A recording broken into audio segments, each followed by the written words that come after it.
Olá, amigos investidores, estamos de volta para mais um vídeo e no vídeo de hoje a gente vai falar sobre o Fiagro, a AZQ, da AZQuest. Atualmente o valor da cota dele é R$ 9,34, nas últimas 52 semanas ele bateu uma mínima de R$ 9,18 e uma máxima de R$ 10. Detalhe, ele ainda não possui nenhum ano na bolsa, vai completar em dezembro, mas a primeira distribuição dele aconteceu apenas em fevereiro. O interessante é a gente ver que aqui não aparece esse máximo dele de R$ 10,03. Estranho. Isso pode dizer o quê? Que está incompleto aqui esse gráfico, apesar de eu ter colocado o gráfico para um ano, que era para pegar até outubro do ano passado. E não está mostrando esse R$ 10,03. A gente vê que o máximo que a gente aparece aqui para a gente é R$ 9,90. 9,90 ou 9,90 duas vezes. Não aparece 10,03. E esse R$ 9,18, que foi a mínima dele, foi no iniciozinho de agosto. Eu não vi nada, nenhum fato relevante que fizesse o fundo afundar tanto em agosto. Ele chegou a ter esse pico aqui de 9,60 no finzinho de julho e aí caiu e ficou se arrastando aqui, ó, com valores bem baixos, 9,18, 9,19 e voltou para um patamar menos baixo. Ficou trabalhando essa faixa de 9,30 e pouco e agora tá 9,34. Ele ficou meio que lateralizado a partir daqui, depois do início de agosto. Bem no iniciozinho bateu a mínima e depois ele subiu e retornou e ficou lateralizando aqui até então. São mais ou menos 2 meses de lateralização no momento. A gente vê que o dividend yield dele tá baixo, 12,42%. É um dividend yield baixo, mas lembrando, meus amigos, que esse fundo tem basicamente 8 meses de dividendos na bolsa. Só 8 meses de distribuindo dividendos. Então ele tem 4 meses a menos. A gente pode dizer que ele vai aumentar, o dividendo médio dele deve ser uns 30% acima disso aqui. Vamos calcular aqui, 12,42 vezes 30%. Em média ele deve, quando completar um ano, tá na faixa de 16%. Pode ser que não esteja 16% por causa daquela queda da Selic e tudo mais. Mas ele deve ficar bem próximo de 16%, 15% alguma coisa. Então esse seria o dividend yield anual que você deveria pensar se quiser, tiver interessado em investir nele. Lembrando que a gente não faz recomendação nem de compra nem de venda de nenhum fundo imobiliário, Fiagro ou ação, inclusive o AZQ. A gente vê que o valor patrimonial da cota dele é R$ 9,66, ou seja, ele está com P sobre VP de 0,97. E para mim, o principal motivo desse P sobre VP estar descontado, 3% abaixo do valor patrimonial, é basicamente porque o fundo é mais recente e não é um fundo grande. São duas coisas ruins atrapalhando o fundo. É um fundo que eu considero ainda pequeno, abaixo de 400 milhões eu considero pequeno, apesar de considerando que é um fundo muito novo e de uma gestora que eu não conheço particularmente, tem até um patrimônio interessante, 232 milhões. Agora, com o P sobre VP abaixo de 1, ele não vai fazer nova emissão, tem esse problema. Então ele deve estar louco para fazer uma nova emissão, mas o P sobre VP tem que ficar 1,03, 1,04, provavelmente isso só acontece depois que ele passar a ter pelo menos um ano na bolsa. Muita gente não gosta nem de olhar para fundo que tem menos de um ano na bolsa. Aliás, tem muita gente que diz, ainda diz que Fiagro é um produto muito novo, e mas a maioria dos Fiagros estão completando 2 anos na bolsa e muita gente não quer investir exatamente porque são só 2 anos na bolsa. O pessoal quer pelo menos 3, 4, 5 anos na bolsa para investir naquele determinado fundo quando ele já se mostrou, já se provou por vários e vários anos. Esse não é o caso do AZQ, que mal tem um ano na bolsa e apenas cerca de 8 meses distribuindo dividendos. Mesmo assim, com tudo isso, ele até tem uma boa quantidade de cotistas, 18 mil, mas a liquidez diária média dele é muito baixa, 782 mil. Isso é baixo. O ideal é acima de 1 milhão. Ó. O bom mesmo é acima de 2, 3, mas são poucos Fiagros que têm essa liquidez tão alta. Mas 782 mil é baixo, até para Fiagro mesmo. A maioria tem mais de 1 milhão de liquidez diária. E nos últimos 12 meses, que na prática são os últimos 8 meses, ele tem uma média de distribuição mensal em torno de 13 centavos, né? É 12 centavos e 8 décimos. E se você olhar para cá, no penúltimo mês, ele distribui exatamente 12 centavos. Também 12 centavos no final do mês passado, que vai ser pago próxima semana. E esses 12 centavos no mês de agosto equivaleram a um dividend yield de 1,28 e em setembro 1,27, o que é um dividend yield ok. Essa é a média que eu sempre falo para vocês. Dividend yield nessa faixa aí que é ok. Mas lembrando que ele está abaixo do valor patrimonial. Vários Fiagros estão dando esse dividend yield nessa faixa, mas eles estão acima do valor patrimonial, ou seja, estão mais caro. Então se ele tivesse mais caro, poderia ser que esse dividend yield não estivesse nessa faixa. Estaria um pouco abaixo, mas mesmo um pouco abaixo tá ok relativamente. Aqui mostra que a primeira distribuição dele foi feita já em janeiro, A gente não viu essa movimentação de janeiro ali nos valores. Provavelmente no início de janeiro, apesar de não estar mostrando ali, deve ter tido aquele pico de R$10,03. Em janeiro, que foi pago em fevereiro, com certeza, foi 15 centavos. Depois caiu para 13, voltou para 15, caiu para 14, para 13, caiu para 10. Isso aqui, esse de 10, foi pago em julho. Aí depois subiu para 12. Esse aqui é o pago em agosto. Provavelmente muita gente, depois que viu ele cair para 10 e depois subir só para 12, achou pouco. Pode ter sido por isso que ele bateu a mínima dele no início de agosto. Não duvido que tenha sido isso. Mas você vê que de lá para cá ele está estável, ó. 12 em agosto, pago em setembro. E 12 em setembro, que vai ser pago agora em outubro. Então ele estabilizou aqui. Até melhor do que isso aqui, essa bagunça, né?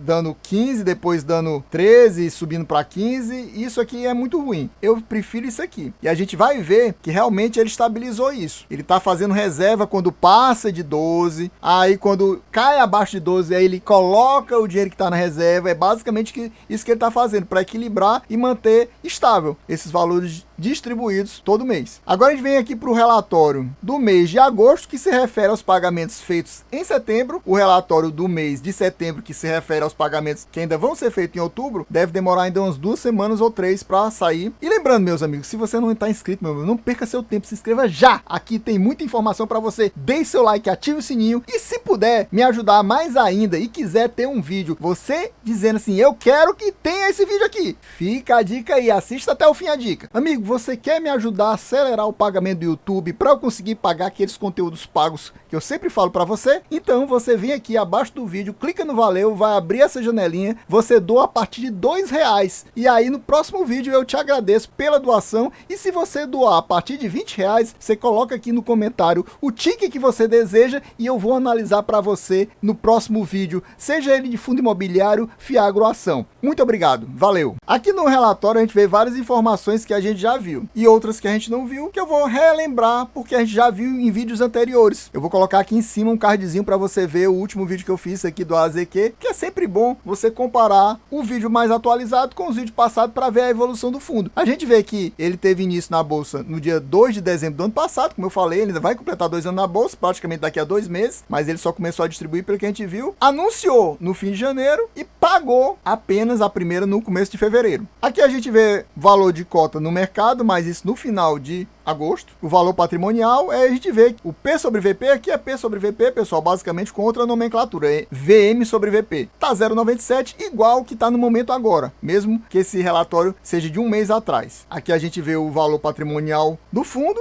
e a gente vê que o valor de mercado dele tá abaixo do valor patrimonial. A gente vê que o yield médio da carteira dele é CDI mais 6% ao ano, o que é um yield muito bom. Isso aqui, tipo, comprova uma coisa ruim que eu vou mostrar para vocês agora. É essa parte aqui, ó. A taxa de administração dele, não gostei. 1,20 ao ano sobre o patrimônio líquido, ou seja, atualmente está acima do valor de mercado, isso não é bom, né? E 1,20 é uma taxa alta, porque a maioria dos fiagros cobra 1. E o detalhe, ele cobra 10% do que excede 100% CDI, e ele vai sempre ultrapassar o CDI, porque você vê que ele cobra o quê? CDI mais 6% atualmente. Então, você tem certeza que ele está pagando taxa de performance. Então, a gente está pagando uma taxa alta de administração, e ainda está pagando uma taxa de performance que é muito fácil dele bater, né? É 10% do que excedeu o 100% do CDI. Uma taxa muito fácil dele bater aqui, 100% do CDI. Ele vai sempre bater. Ainda bem que é só 10%, mas mesmo assim não deixa de ser uma taxa de performance desagradável, digamos assim. Aqui ele volta a falar dos resultados do fundo. A gente não vai citar isso, porque a gente já viu essa parte aqui. Vamos mostrar esses comentários interessantes sobre compras que o fundo fez. Ele comprou 8 milhões do CRA da Solúbio 3, mais 1 milhão de um FDIC. Ele investe em FDIC. Aliás, boa parte da carteira dele é investimento em FDIC, o que vários fiagros não investem, ou quando investe muito pouco. Ele não, ele investe pesado em FDIC. 1 milhão em FDIC, mais 581 mil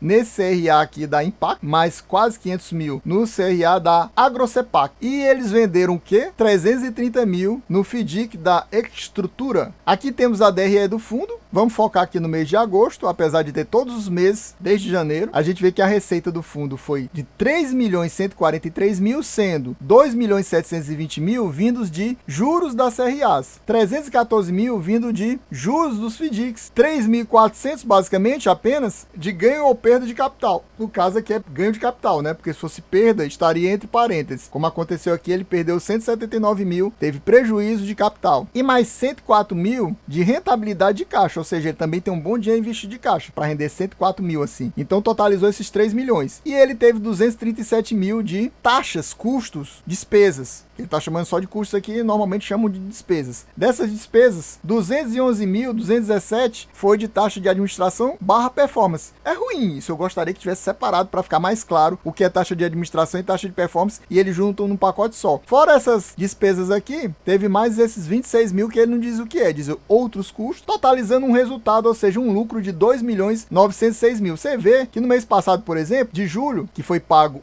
em agosto, foi apenas 2.400.000, aqui foi 2.900.000, 500 mil a mais. Aí você vê que no final das contas, o que ele fez? O resultado foi de apenas 10 centavos por cota, mas ele pagou quanto? Ele pagou 12, 11,94, basicamente 12. E esse mês passado, né, de agosto, que foi pago em setembro, ele pagou 12. Ele recebeu 12 centavos. E uma fraçãozinha aqui, né, na casa centesimal de centavo. E ele pagou exatamente os 12. Só que a gente vê que ele tem lucro reservado equivalente a 7 centavos e meio por cota. Ou seja, se no mês der 9, der 10, ele pode pegar essa reserva e completar os 12. Como ele fez nesse mês aqui. Basicamente, ele colocou 2 centavos da reserva para completar aqui. É interessante essa forma que ele está fazendo exatamente para manter essa distribuição num padrão, num certo padrão, sem variar muito, como ele antes não estava fazendo. Aqui a gente vê como são os devedores, como é a concentração do risco, que ele chama. A gente vê que a maioria é pulverizado, 35,54%, mas tem alguns devedores mais pesados, como a CIAP, 10%, a Soletec, quase 10% também, a Alvoar, quase 10% também, a Stop também, quase 10%, e a Biopar, que é a menor desses 5, mas é 9,5%, também é perto de 10%. Tem a Esteio Rural com mais quase 8%, e esses aqui menores, que eu não vou nem contar, 2 e pouco e 2 e pouco. São os maiores devedores que ele tem. E fora esse pulverizado, que é o mais pesado de todos, mas pulverizado são vários devedores pequenininhos. Isso aí normalmente deixa de preocupar. A pulverização é boa para a dívida do fundo. E aqui embaixo a gente vê a carteira do fundo. Todos os ativos do fundo são vistos aqui. É interessante ver que ele é bem diferente da maioria, né? A gente vê aqui os devedores do lado e você vê que ele tem vários CRAs pulverizados. Tá aqui os pulverizados. Ele não diz qual é o devedor porque estão pulverizados. E você vê que ele tem vários FDICs também. Olha aqui, vários FDICs. Olha ali, 7 FDICs, né? E o resto é CRA. Aqui do lado você vê o valor das dívidas. Seria interessante que mostrasse o percentual para ficar mais claro, mas só que ele já mostrou o percentual lá em cima, ele não mostrou de novo. É basicamente isso. A gente viu que esses maiores são na faixa de 10% praticamente. E aqui a gente vê as taxas que ele cobra. O interessante é que nesses CRAs aqui, em vez de ser CDI mais alguma coisa, é pré-fixado. Mas é um pré-fixado violento, viu? 23%, 23%, 23%, 20%, 20%, 20%. São os pré-fixados bem pesado. Quando as taxas de juros caírem, esse pré-fixado aqui, viu? Principalmente com a marcação a mercado, vão ficar super valorizados, né? E são perigosos, digamos assim, né? Porque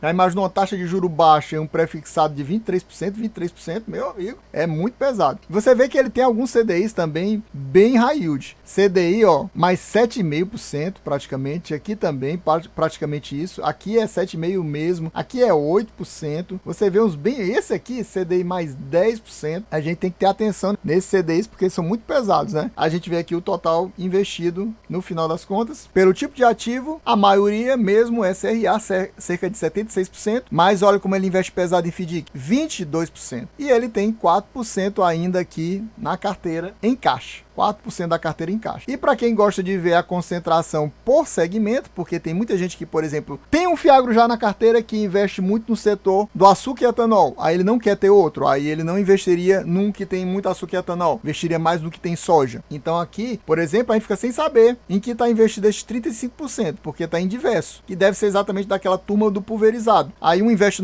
em soja, outro investe em açúcar e etanol, aí ele coloca diverso. Mas dos que a gente sabe, a maioria está em fertilizante aqui, ó, 20%, que fertilizantes especiais. Aí depois desse 20%, temos aqui 10,2% em biodiesel e tem mais esse 9,8% em bioinsumos, mas tá um pouco complicado da gente entender aqui, porque é umas cores, umas variações de cores muito próximas, aí fica complicado você ver. Eu tô tentando adivinhar esses aqui. Eu acho que acertei, mas não dá para ter uma certeza porque tá complicado de entender aqui. Fica ruim de você perceber a diferença de um para outro. Pessoal, a gente vai ficando por aqui. Espero que vocês tenham gostado. Quem gostou já sabe. Se não for inscrito, se inscreva agora. Deixa aquele likezão e ativa o sininho. É isso aí. Valeu. Até a próxima e fui.